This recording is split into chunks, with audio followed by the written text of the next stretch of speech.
신명기 5장 17절 말씀을 우리 같이 합독해서 읽겠습니다. 시작. 살인하지 아멘.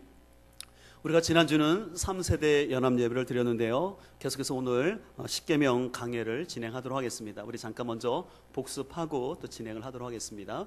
나우이안 부살간도 거탐. 예, 나는 뭐였습니까? 나 외에는 다른 신들을 내게 두지 말라. 우상을 만들지 말라. 하나님의 이름을 망령 때에 부르지 말라. 안식일을 거룩하게 지키라. 부모를 공경하라. 살인하지 말라. 간음하지 말라. 도둑질하지 말라. 거짓 증거하지 말라. 탐내지 말라. 우리 첫 끝자만 해볼게요. 나우이안 부살간도 거탐. 예, 여러분 시간 나는 대로 계속해서 하다 보면 여러분들 자연스럽게 익혀질 것입니다. 자, 오늘은 6번째 계명인 살인하지 말라는 주제로 말씀을 함께 나누도록 하겠습니다. 여러분, 성경에요, 하나님이 죽이라는 말씀을 하셨을까요? 하지 말았을까요? 했습니다. 성경 보면 알 수 있는데요, 레위기 20장 15절에 보면 남자가 짐승과 교합하면 반드시 죽이고 너희는 그 짐승도 죽일 것이며 라고 되어 있습니다. 또 민수기 25장 5절에 보면 모세 같은 경우에도요, 모세가 이스라엘 재판관들에게 이르되 너희는 각각 바알볼에게 가담한 사람들을 죽이라 하니라. 예, 이런 말씀들을 보게 되면요, 분명히 하나님께서는 살인하지 말라라고 말씀하셨습니다. 근데 성경에 보면 또 하나님께서 죽이라고 하는 말씀이 있어요. 그래서 이런 말씀들을 보게 되면 이 하나님의 말씀이 모순처럼 느껴집니다. 그러나요, 이것은 우리가 성경의 원어를 보게 되면 쉽게 해결할 수 있는데요, 성경에는요, 이 살인하지 말라라는 이 동사가 3가지 동사로 사용되었어요. 성경에는 어떤 동사들이 사용되었냐면 바로 하그라, 또 히미트, 라차으라는 동사가 쓰였는데요, 그 먼저 나오는 그 하그라와 히미트라는 동사는 뭐냐면요, 전쟁 시에 적군을 살해하는 것, 또 아니면 적법한 법에 따른 사형을 하는 것, 하나님의 심판으로서 처형을 하는 것은 저 단어를 사용하고 있습니다. 그러나 오늘 십계명에서 말하는 6번째 살인하지 말라라는 단어는 바로 라차흐인데, 이것은 뭐냐면 불법적인 죽임 아니면 불필요한 죽임은 하지 말라는 것입니다. 이는 다시 말해서 국가가 평화를 지키기 위해서 전쟁을 하거나 아니면 인간의 생존을 위해서 가축을 도축하는 그런 살인은 허용이 된다는 것입니다. 그러나 불법적이고 불필요한 죽임은 하지 말라는 것이죠. 여러분들 여호와의 증인 같은 이단을 아실 텐데요, 거기는 이 6계명을 잘못 해석해서 그들은 살인하지 않겠다라고, 그래서 전쟁을 할 수 없다고 그래서 집총 거부를 하면서 군대를 안 가는데, 이것은 6계명을 잘못 적용을 한 것입니다. 또 간혹 채식만을 강조하면서 자신은 이 6계명 살인하지 말라라는 계명을 지키기 위해서 육식을 하지 않는다고 하는데, 이 역시 바른 해석이 아닌 것을 알 수가 있습니다. 또 더 나아가서 사형제 제도에 있어서요, 무조건 이 사형제도를 폐지하는 것이 아니라 어떤 국가가 사회 질서를 지키기 위해서 법으로 정한 범위 내에서의 사형제도 자체를 무시할 수는 없는 것입니다. 그러나 일반적으로 대부분의 사람들은 일평생 살면서 다른 사람의 직접 생명을 죽이지는 않습니다. 그렇지 않습니까? 그렇다면 오늘날 현대를 살아가는 우리들이 이 6번째 계명, 살인하지 말라는 계명을 어떻게 지켜야 할까요? 오늘은 그 말씀을 함께 살펴보기를 원하는데요, 우리는 첫 번째로 생명의 소중성을 기억해야 합니다. 오늘 6계명은 아주 단순한 말씀입니다. 5장 17절에 살인하지 말라라고 되어 있는데요, 이 6계명의 세부 규정이 바로 신명기 19장부터 22장 12절로 되어 있어요. 한번 19장을 보실까요? 여러분 뒤로 넘겨주셔서 신명기 19장 1절부터 22장 12절까지가 이 6계명에 대한 세부 규정인데요, 먼저는 19장 1절부터 13절을 보게 되면 도피성 제도가 나옵니다. 그래서 먼저 우리 신명기 19장 3절과 5절 말씀을 함께 읽도록 하겠습니다. 시작. 내 하나님 여호와께서 내게 기업으로 주시는 땅 전체를 세 구역으로 나누어 길을 닫고 모든 살인자를 그 성읍으로 도피하게 하라. 살인자가 그리로 도피하여 살 만한 경우는 이러하니 곧 누구든지 본래 원한이 없이 부지 중에 그의 이웃을 죽인 일, 가령 사람이 그 이웃과 함께 벌목하러 살림에 들어가서 손에 도끼를 들고 벌목하려고 찍을 때 도끼가 자루에서 빠져 그의 이웃을 맞춰 그를 죽게 함과 같은 것이라. 이런 사람은 그 성읍 중 하나로 도피하여 생명을 보존할 것이니라. 아멘. 이 도피성이라는 것은요, 의도적인 죽음이 아니라 실수로 다른 사람을 죽였을 때 이 도피성으로 가면 그 사람의 생명을 살려주는 것입니다. 오늘 본문에 나와 있는 것처럼 나무를 하러 갔다가 실수로 해서 도끼 자루가 빠져서 사람을 죽였을 때 그럴 경우에는 도피성으로 가라는 것입니다. 그래서 하나님께서는요, 이스라엘 백성들에게 요단 동편에 이미 도피성 세 곳을 만들어 놓고 요단 서편에도 도피성 세 곳을 만들었어요. 그래서 여러분들 지금 보시는 게 이스라엘 지도인데 동그랗게 표시된 데가 도피성이에요. 그래서 6곳을 만들어 놨어요. 근데 도피성의 위치를 보면요, 이스라엘 전국에 골고루 되어 있어요. 그래서요, 누구든지 하루길이면 저 도피성에 도달할 수 있도록 해놨습니다. 특별히 3절에 보면 길을 어떻게 했어요? 잘 닦아놓으라 했어요. 왜 길을 잘 닦으라고 했냐면 혹시 범죄한 사람들이, 살인한 사람들이 저 길을 잘 찾아가서 도피성에 가서 그 생명을 보존받을 수 있도록 그렇게 만드셨습니다. 그래서 이제 도피성으로 도망간 사람은요, 그 장로들에게 자신이 어떠한 경위에서 이런 사고가 일어난지를 자세히 설명합니다. 그리고 이제 그 성읍에 있는 장로들은 그 얘기를 들어봐서 이 사람이 무죄라고 판명이 되면 이 사람의 생명을 보호해 주도록 하는 겁니다. 그러나 반대로 가만히 얘기를 들어보니까 이 사람이 의도적으로 이 사람이 살인을 했다 그러면 이 사람의 생명을 거둘 수 있도록 그렇게 허락을 한 것이었습니다. 그래서 하나님은 이런 도피성 제도를 통해서 우리의 생명을 소중히 여기시고 또한 보복적인 폭력으로부터 사람의 생명을 지키시려는 어떤 하나님의 공의하신 성품이 잘 드러나 있습니다. 그렇기 때문에 하나님은 하나님의 형상대로 지은 사람의 생명을 함부로 죽이지 못하도록 보호하시는 것을 볼 수가 있습니다. 여러분 어떻습니까? 우리가 살아가고 있는 우리 사회는 타인의 생명을 소중히 여기고 있습니까? 여러분들이 뉴스를 들을 때마다 놀라는 것은 참 우리 사회에 살인이 급증하고 있어요. 근데 그 살인도 묻지마 살인 아니면 충동적 살인이 증가하고 있습니다. 예전에는 어떤 목적이 있어 원한 관계가 있어 사람을 죽였는데 그게 아니라 요즘은 어떻습니까? 아무 이유도 없이 그냥 길가에 서 있는 사람, 버스 타고 기다리는 사람을 죽이고 또 엘리베이터 안에서 누가 행복하게 웃고 있는 모습을 보더니 그게 화가 난다 그래서 쫓아가서 사람을 죽이는 이런 현상들이 너무나 우리 사회에 많은 것을 볼 수가 있습니다. 근데 문제는 이런 묻지마, 이 충동 살인의 많은 그런 범인들이 누구니까 청소년들이 거기에 많이 해당된다는 것입니다. 그래서 사회 범죄학자들이 연구를 해봤더니 이 청소년들이 이런 왜 끔찍한 살인들을 많이 할까 검토해봤더니 아이들이 폭력적인 게임에 많이 노출된 학생들이 이런 살인죄를 한다는 것입니다. 이 폭력 게임에 많이 노출된 학생들은요, 이 컴퓨터상에서 이 현실과 이 사이버상을 구분하지 못하고 컴퓨터상에서 상대방을 막 죽였듯이 현실상에서 사람을 죽여도 된다고 생각하고 또 리셋 기능이라서 다시 꼈다가 다시 키면 살아날 것이라는 막 그런 생각을 한다는 것입니다.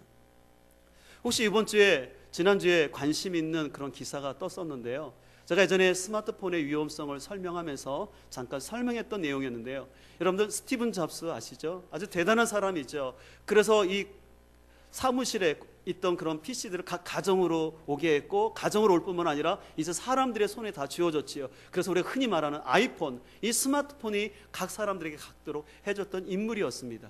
근데 미국의 어떤 한 기자가 이 스티븐 잡스하고 그 인터뷰를 했대요. 당신이 이런 첨단 기기들을 만들었는데 그럼 당신의 가정에서도 아이들도 이것을 잘 사용하겠죠? 라고 물었다고 합니다. 근데 의외의 대답을 하다라는 것입니다. 스티븐 잡스가 우리 집에서는 절대 아이들에게 스마트폰을 주지 않습니다. 그럼 기자가 아니 왜 그렇습니까? 라고 물었더니 자신은 이 스마트폰을 개발했지만 그 위험성을 알고 있기 때문에 아이들에게 주지 않는다는 것입니다. 실제로 미국의 많은 IT 기업의 CEO들은 자기네 자녀들에게는 이 아이폰, 이런 태블릿 PC, 아이패드를 주지 않는다고 그래요. 그리고 혹 준다 할지라도 철저히 제한을 두고 철저히 감시를 한다는 것입니다. 근데 어떻습니까? 우리 사회에서는 이런 통제가 안 되고 있습니다. 그래서 제가 계속 설교 시간에 이런 얘기를 하고 있는데도 어떤 분들은 별로 이거의 위험성을 못 느끼고 있는 것 같아요. 근데 실은 이건 심각한 문제가 될 수 있습니다. 그래서 어떤 집에서는 지혜롭게 하는 가정이 있는데 아이들이 밤 10시 잘 때가 되면 부모님이 스마트폰을 압수한다고 그래요. 왜냐하면 스마트폰은 알다시피 컴퓨터 아니겠습니까? 그러면 아이들이 침대에 들어가서 자기 방에 들어가서 밤새 잠 안 자고 스마트폰으로 게임을 하고 친구들랑 카톡한다 그래요. 그러면 밤새 한두 시까지 그렇게 게임한 아이들을 다음 날 수업 시간에 집중할 수 있을까요? 못 들어요. 수업 시간에 졸 수밖에 없고, 심지어는 교회 다니는 친구들도 마찬가지예요. 거기에 중복된 애들은요, 이렇게 가만히 하나님 앞에 말씀을 듣는 게 너무 어려운 거예요. 늘 역동적으로 게임하고 막 움직여야 되는데 가만히 말씀 듣는 게 어려워요. 그러면 아이들은 말씀도 잘 안 들어가는 게 현실일 수 있습니다. 근데 제가 이렇게 시골에 와서 한 가지 안타까운 것은, 도시에 있는 부모는 다 그렇지는 않지만 그래도 도시에 계신 부모님들은 이런 기기의 위험성을 알고 부모님들이 통제도 하고 그래요. 근데 실은 시골에 보니까 할머니, 할아버지들이 손자들을 키우다 보니까 그냥 아이들 불쌍하다 하고 그냥 아무 통제도 못하는 거예요. 그럴수록 시골 아이들은 더 거기에 중독돼서 아이들이 삶 속에서 질서도 없고 더 공부도 못하고, 그러면 그 아이들이 그 사회에서 적응하지 못하게 되면 이것이 큰 심각한 사회 문제가 될 수 있다는 것입니다. 그렇기 때문에 우리 부모님들은요, 자녀들이 이 생명을 경시할 수 있는 이 폭력적인 게임을 하지 않도록 잘 교육하고, 또 우리 자녀들에게 생명의 소중성을 어려서부터 잘 가르쳐야 할 줄 믿습니다. 그래서 우리는 다른 사람의 생명을 소중하게 여길 뿐만 아니라 더 나아가서는 우리 자신의 생명도 소중히 여겨서 결코 어떤 어려움이 있더라도 자살을 하면 안 될 줄 믿습니다. 그렇기 때문에 성 어거스틴은 이런 말을 했습니다. 자신의 생명을 스스로 끊는 것은 바로 육계명을 범하는 것이다. 그러나 안타깝게도 우리 사회는 OECD 국가 중에서 자살률이 최고입니다. 특별히 청소년과 노인층의 자살률이 급증하고 있다는 보고를 여러분들 많이 듣고 있는 것을 알 수가 있습니다. 사람들이 오죽하면 학생들이 학교 가서 왕따를 당하고 학교 폭력 때문에 아파트에서 목숨을 잃을까. 심지어는 군대 간 자녀들 역시도 군대에서 얼마나 힘들면 목숨을 끊을까. 또 어르신들이 얼마나 외롭고 힘들면 그 목숨을 끊을까. 안타까운 마음이 들지만, 그러나 우리는 이 자살은 하나님의 주신 이 생명을 끊는 것은 죄라는 사실을 우리는 분명히 알고, 혹 내가 인생 가운데 자살할 만큼 힘든 일이 있을지라도 우리는 그럴 때마다 예수 그리스도를 생각하면서 도피성 대신 예수님께로 피해야 할 줄 믿습니다. 우리가 예수님께로 피하면 도피성 대신 예수님께서 우리를 보호하여 주시고 우리를 다시 살아갈 수 있는 새 힘을 줄 줄 믿습니다. 오늘 이 자리에 함께하는 우리 학생들, 여러분들 학교 생활에서 힘들고 어려울지라도 결코 극단적인 생각을 하지 마시고 주님을 의지하시길 바랍니다.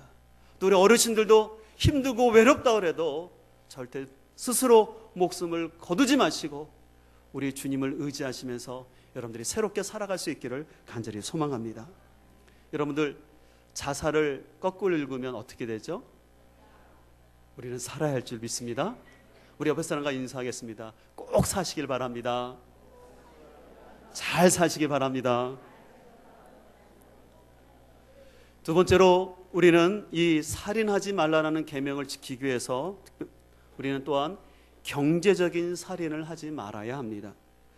신명기 19장 14절을 보게 되면 이런 말씀이 되어 있는데요. 신명기 19장 14절 말씀을 함께 읽도록 하겠습니다. 시작. 내 하나님 여호와께서 내게 주어 차지하게 하신 땅, 곧 내 소유가 된 기업의 땅에서 조상이 정한 내 이웃의 경계표를 옮기지 말지니라. 아멘. 그 부분에 보면 하나님께서 경계표를 옮기지 말라고 했습니다. 이 경계표라는 것은 뭐냐면 이웃 사이에 거놓은 농지선으로서 힘이 있다고 해서 쉽게 말해서 다른 사람의 땅을 빼앗지 말라는 것입니다.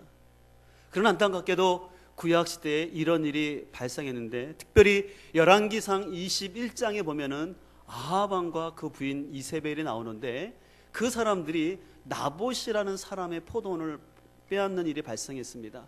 이 나봇이라는 사람은 아주 신실한 사람이었는데 이 사람이 포도원을 잘 가꾸고 있었어요. 근데 어느 날 아합 왕이 가는데 이 나봇의 포도원을 봤는데 너무 좋은 거예요. 그래서 꼭 갖고 싶은 거예요. 그래서 나봇에게 그 포도원을 나한테 팔라고 그랬어요. 근데 나봇이, 왕이여, 제가 팔 수 없습니다. 왜냐하면 이것은 하나님이 정해주신 땅이고 조상들이 정해준 경계선이기 때문에 하나님 말씀에 이것을 옮기면 안 된다기 때문에 저는 왕에게 줄 수 없습니다 라고 했어요. 근데 이 말을 들었던 아합이 속상한 거예요. 그래서 열병이 나와서 들어넣었어요. 그랬더니 그 부인 이세벨이, 왕이시여, 왜 이렇게 고통하고 있습니까? 그랬더니 내가 실은 저 나봇의 포도원을 갖고 싶은데 그 나봇이 안 준다는 거예요. 그래요? 이세벨이, 그럼 제가 방법이 있어요. 그러더니 이 이세벨이라는 사람이 그 나봇이 사는 사람의 동네 장로들에게 편지를 보내는데, 거짓된 편지를 보내서 나봇이 왕을 모독하는 말을 했다라고 거짓된 내용을 보냄으로 인해서 그 성읍에 있는 장로들이 이 나봇을 돌로 쳐서 죽이게 했습니다. 그 다음에 이제 이세벨이 그 나봇의 포도원을 뺏어가지는 아합 왕이 준 것이었어요. 바로 이 얘기를 들었을 때 하나님은 엘리야 선지자를 보내서 어떤 심판을 하시냐면, 아합 왕과 이세벨의 행위를 악하게 보시고 그들의 시체를 개가 핥을 것이다. 그래서 그들의 죽음이 아주 비참한 죽음을 겪을 것이라고 말씀하시면서, 하나님은 하나님이 주신 경계표를 끝까지 지켰던 나봇을 인정했지만 왕이라는 권력을 가지고 나봇의 포도원을 뺏었던 그 아합 왕과 이세벨에 대해서는 하나님이 엄한 심판하는 것을 볼 수가 있습니다. 그래서 하나님은요, 이 경계표를 통해서 이스라엘 사회가 경제적으로 정의를 지켜가면서 가진 자들로부터 힘없는 백성들의 생존권을 보호하도록 하셨습니다. 이런 차원에서 우리 사회를 뒤돌아볼 때 여러분들은 어떻습니까? 과연 우리 사회는 힘없는 약자들이 보호되고 있고 또한 경제적인 정의가 이루어지고 있는 사회입니까? 우리가 실은 세금은 내야 됩니다. 근데 안타까운 것은 정부가 세금을 거둘 때 가진 사람으로부터 거두면 문제가 없는데 부자들의 세금에 대해서는 건들지 아니하고 서민들의 세금에 대해서 직접 세를 더 많이 거두려는 이런 제도는 결코 온당한 것이 아닙니다. 또 여러분들, 우리 사회에서 각과 을의 관계, 그래서 갑의 행포라는 말을 들으실 것입니다.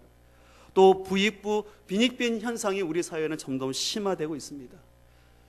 또한 스미싱이라고 해서 잘 모르는 사람들에게 스마트폰, 핸드폰 전화를 해서 통장에서 번호를 알아서는 인출하게끔 하는 사기들, 또 다단계 같은 사업을 통해서 젊은 대학생들이 부모님이 힘들게 보내준 그 등록금을 학비에 내지 않고 다단계 사업에 들어오면 금방 돈을 벌 것처럼 속여서 또 젊은 인생의 앞길을 망치고 있는 것을 볼 수가 있습니다. 바로 이런 것은 국가적인 어떤 경제적인 행포일 뿐만 아니라 힘없는 사람들의 것을 빼앗아가는 약탈입니다.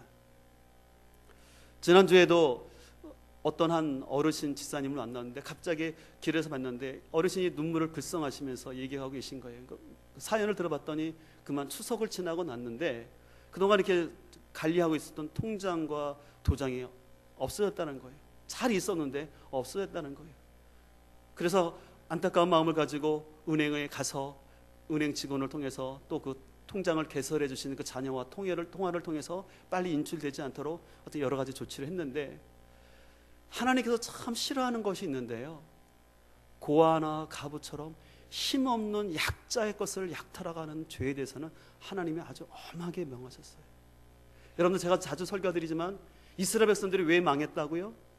하나님께 제사를 안 드려서가 아니에요. 하나님께 예배는 잘 드리면서 막상 주중에 나가서는 가진 자들이 약자의 것을 빼앗으면서 사회적인 정의를 이루지 아니하고 힘없는 여성과 어린아이들의 것을 빼앗는 그 이스라엘 사회를 바라보면서 하나님은 약속의 땅이 더럽혀지는 그 상황을 안타깝게 여기시고 이스라엘 백성들을 멸망시키는 것을 볼 수가 있습니다. 우리 그리스도인들은 절대로 다른 사람의 피눈물을 흘리게 하는 경제적 행위나 고리대금 사업을 하면 안 됩니다. 특별히 노약자나 어린이 같은 사회적 약자의 것을 빼앗는 것은 심각한 죄라는 것을 우리는 기억을 해야 됩니다. 그리고 우리는 주변에서 이런 일이 혹시 행해지고 있다면 우리는 그리스도인으로서 책임을 가지고 아니라고 말해야 되고, 또 우리 사회가, 우리 국가가 경제적인 정의와 민주화를 이루도록 우리 그리스도인들은 깨어있는 시민의식을 가지고 참여하고 나가야 할 줄 믿습니다.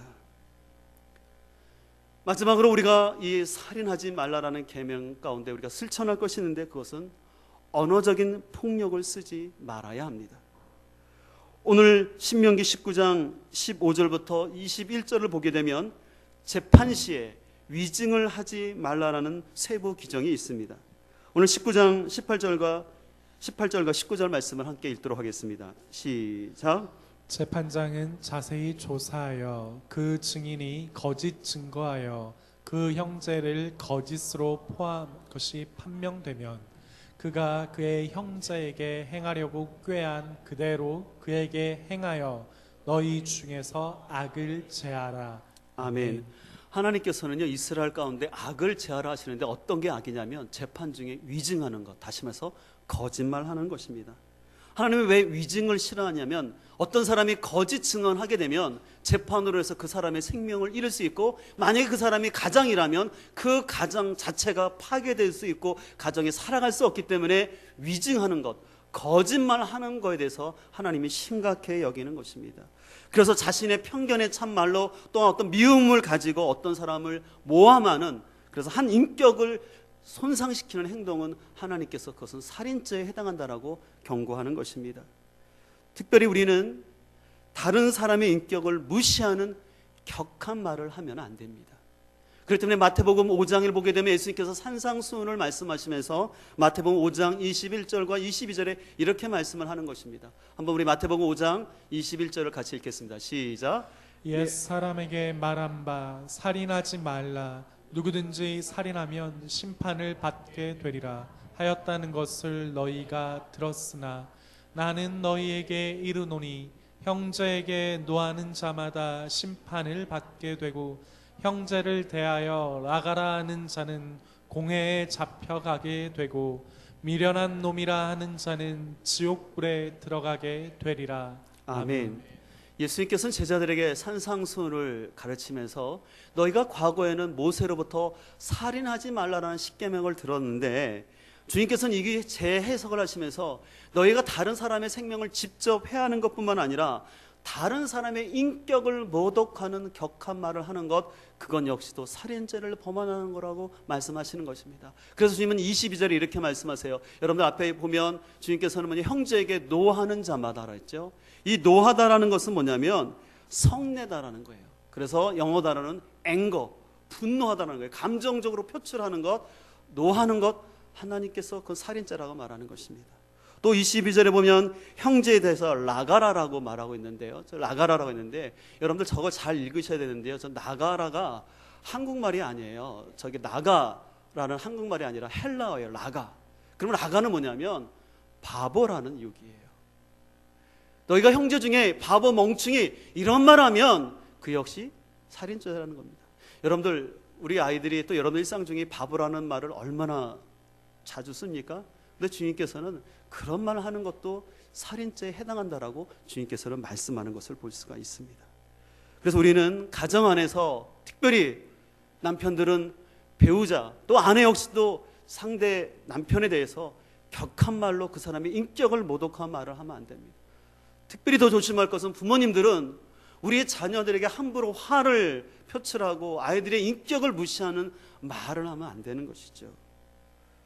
또 우리는 사회생활하면서 이것도 우리 시골에 계신 분들이 많겠지만 여러분들이 경로당에 계실 때 다른 사람에 대해 인격을 무시하는 말이나 또 그 자리에 없는 사람을 험담하는 것, 그건 역시도 하나님께서 기뻐하지 않는 죄라는 것이에요. 그래서 여러분들이 모임을 가질 때 우리는 말 참 조심을 해야 됩니다. 그러나 안타깝게도 우리 사회에는 아주 극단적인 용어가 너무 많이 나타나는 것을 볼 수가 있습니다. 그래서 우리 사회는 극단적인 진영 논리에 빠져서 상대편을 아주 폄하하는 말들을 합니다. 그래서 한쪽에서는 저쪽 사람을 종북주의자, 다시 말해서 빨갱이라는 말을 서슴지 않고 얘기하고, 또 한쪽에서는 수구 꼴통이다라는 그런 상대 인격을 모멸하는 말들을 너무 많이 합니다.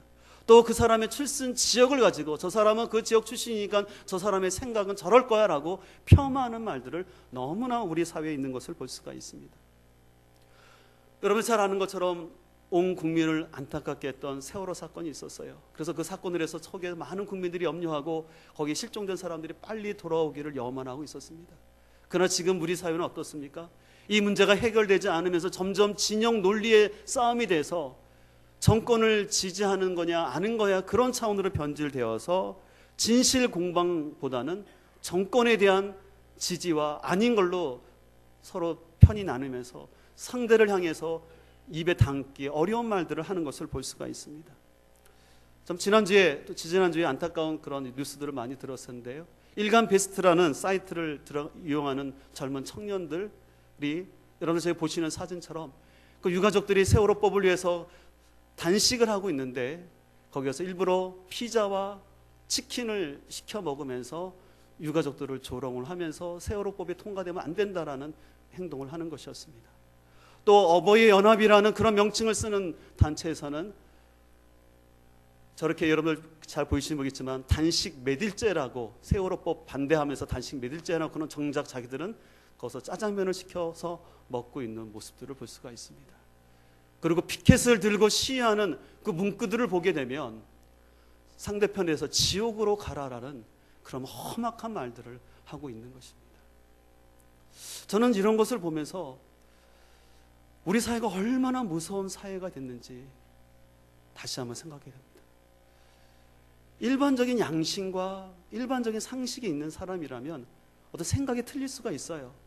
그러나 그렇다고 해서 단식하고 있는 사람 옆에 가서 저런 음식을 먹는 행동을 하면서 그런 피켓을 들고 그런 농성장에 찾아서 농성장이 아니라 그런 곳에 가서 그걸 뒤엎는 행동이 과연 마땅한가? 근데 그 사람들 논리는 그거예요. 경제가 죽기 때문에. 저는 우리 사회의 무서운 모습을 보습니다. 돈 앞에서는 사람의 인격과 생명도 내던지고 그저 돈이라면 다 되는 것처럼 얼마나 우리 사회가 천민 자본주의 속에 파묻혀 있는지.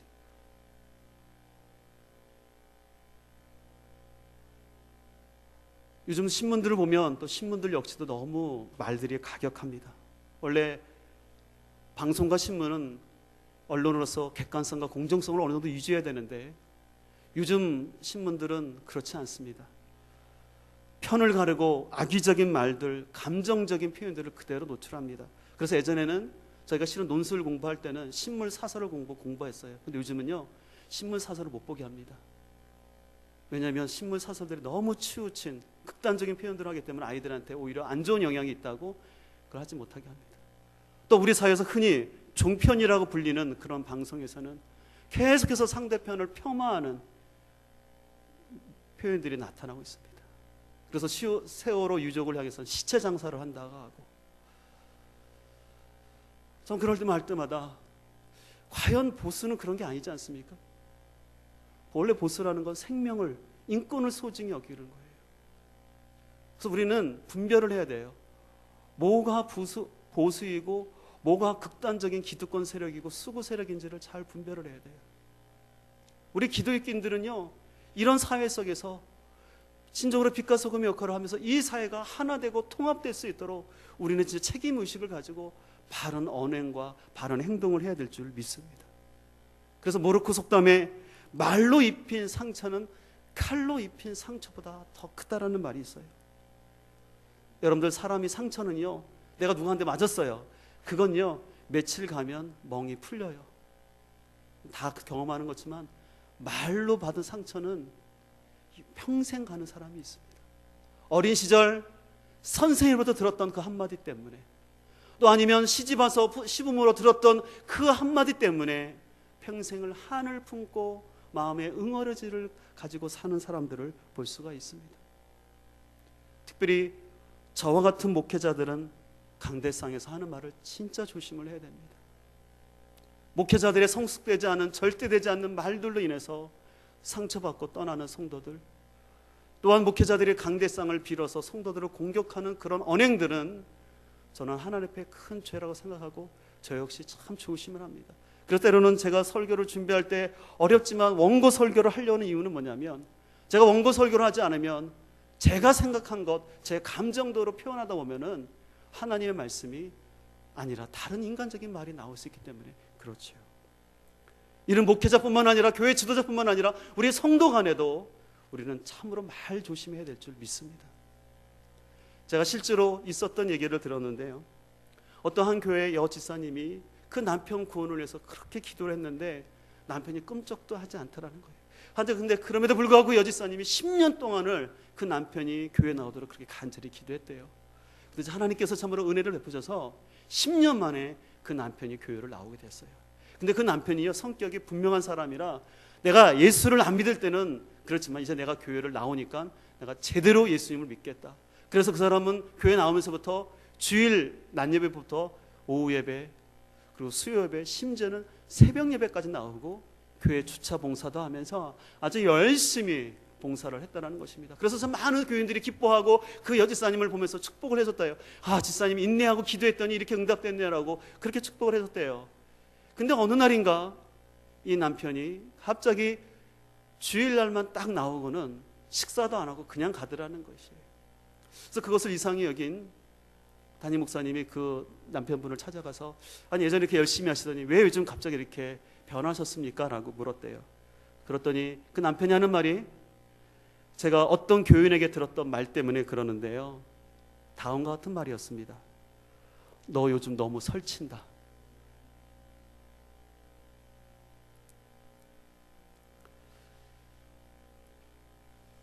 비록 다른 교회의 이야기지만 목회자로서 진짜 마음이 아플 때는요, 여러분들 한 영혼 전도하기가 얼마나 어렵습니까?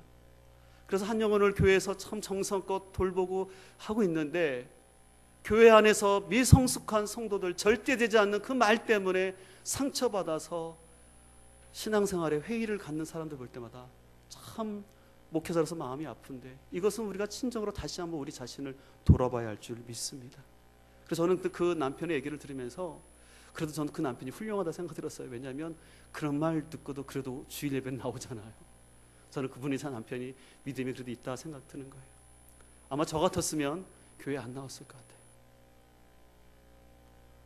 그럴 때 우리는 교회와 가정 안에서, 또 우리는 인간관계 안에서 자신이 권위자라고 생각하는 사람일수록 특별히 우리는 말에 실수가 없어야 할 줄 믿습니다.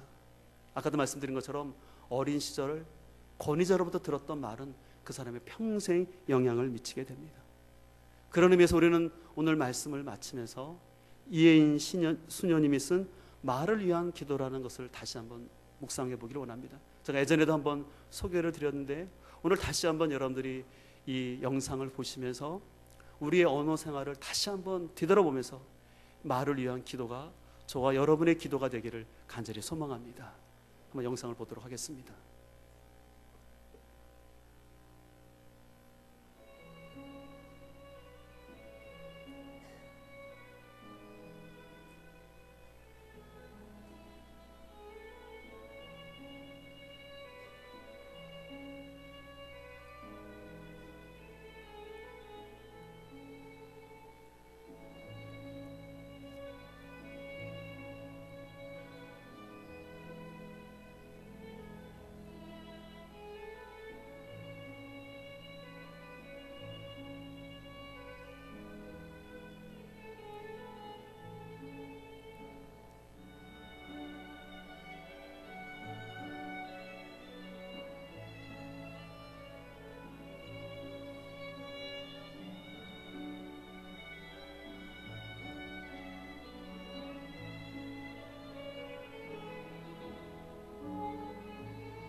저는 저 말을 위한 기도를 참 볼 때마다 참 우리의 언어 생활을 되돌아보고 우리가 말을 어떻게 해야 될지를 다시 한번 도전을 받게 되는데요.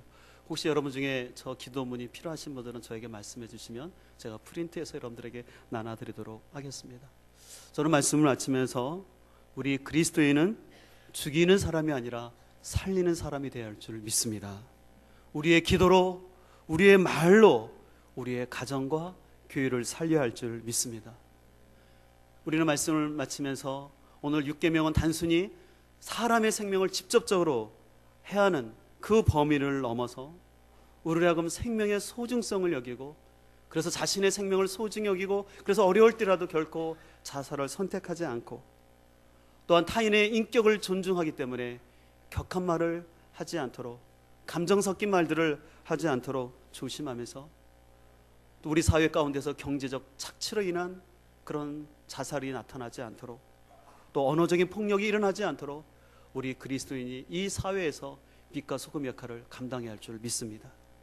다시 한번 오늘 이 말씀을 통해서 우리가 가정에서 우리의 자녀와 배우자에게 어떻게 말을 하고 있는지 뒤돌아보면서 우리는 상처 주는 사람이 아니라 사람을 살리고 살만 나는 사람 되기를 소망합니다. 때때로 우리 힘으로 될 수 없습니다. 그렇기 때문에 우리는 그럴 때마다 도피성 대신 예수 그리스도께로 가서 주님의 보호를 받으면서 주님을 통하여서 우리가 이 사명, 살리는 사명을 잘 감당해야 할 줄 믿습니다. 우리 함께 기도하겠습니다.